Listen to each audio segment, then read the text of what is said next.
ദൈവത്തിൽ വിശ്വാസമുണ്ടോ? ഉണ്ടെങ്കിൽ അദ്ദേഹത്തെ ഒന്ന് വിളിച്ചോളൂ. കാരണം ഇനി പുള്ളിക്കാരന് മാത്രമേ നിങ്ങളെ രക്ഷിക്കാൻ പറ്റൂ. മനസ്സിലായില്ല. അതാ നോക്കൂ, മുറ്റത്തൊരു മൈന. യൂട്യൂബറും വ്ലോഗറുമായ സഞ്ജു ടെക്കിയുടെ ഗതാഗത നിയമലംഘനങ്ങളുടെ വ്ലോഗുകൾ യൂട്യൂബിൽ നിന്ന് നീക്കം ചെയ്തു. മോട്ടോർ വാഹന വകുപ്പിന്റെ ആവശ്യപ്രകാരമാണ് വീഡിയോകൾ നീക്കം ചെയ്തത്. ഞാനിതെങ്ങനെ സഹിക്കും? അങ്ങനെ ഇരിക്കും എന്നോട് കളിച്ചാൽ. സഞ്ജു ടെക്കി എന്ന TS സജുവിനെതിരെ കടുത്ത നടപടികളുമായി മുന്നോട്ട് പോകാനാണ് മോട്ടോർ വാഹന വകുപ്പിന്റെ തീരുമാനം. തീരുമ്പ പണി തരാൻ ഞാൻ എന്താ കുപ്പിന്ന് വന്ന ഭൂത. കാറിൽ നീന്തൽക്കുളം ഒരുക്കിയ സഞ്ജു ടെക്കിയുടെ ഡ്രൈവിംഗ് ലൈസൻസ് ആജീവനാന്തം റദ്ദാക്കിയിരുന്നു.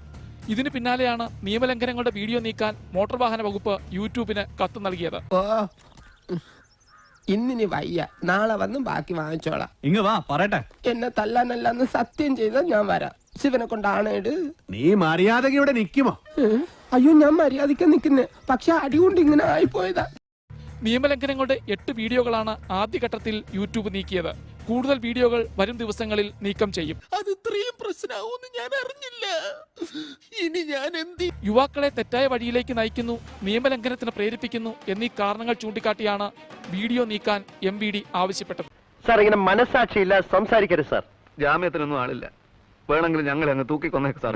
യൂട്യൂബിൽ നിന്ന് സഞ്ജു ടെക്കി നേടിയ വരുമാനം തിരിച്ചുപിടിക്കാൻ കത്തു നൽകുന്നതിന്റെ സാധ്യതകളും മോട്ടോർ വാഹന വകുപ്പ് പരിശോധിക്കുന്നുണ്ട്. അച്ഛൻ പറഞ്ഞു ഇതിലും ഭേദം കട്ടപ്പാറയായി കക്കാൻ ഇറങ്ങുന്നതാണെന്ന്. ഹൈക്കോടതിയും സഞ്ജു ടെക്കിക്കെതിരെ കടുത്ത നടപടിയെടുക്കണമെന്ന് നിർദ്ദേശിച്ചിരുന്നു. നീ എന്താ ഇരുട്ടത്തിരിക്കുന്ന? ജീവിതം മൊത്തം ഇരുട്ടിലേക്ക് നീങ്ങുകയല്ലേ? അങ്ങനെയൊന്നും പറയാതെ വിജയ.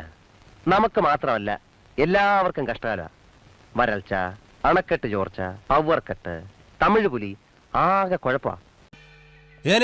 ഞാൻ പോകുന്നു. Bye bye.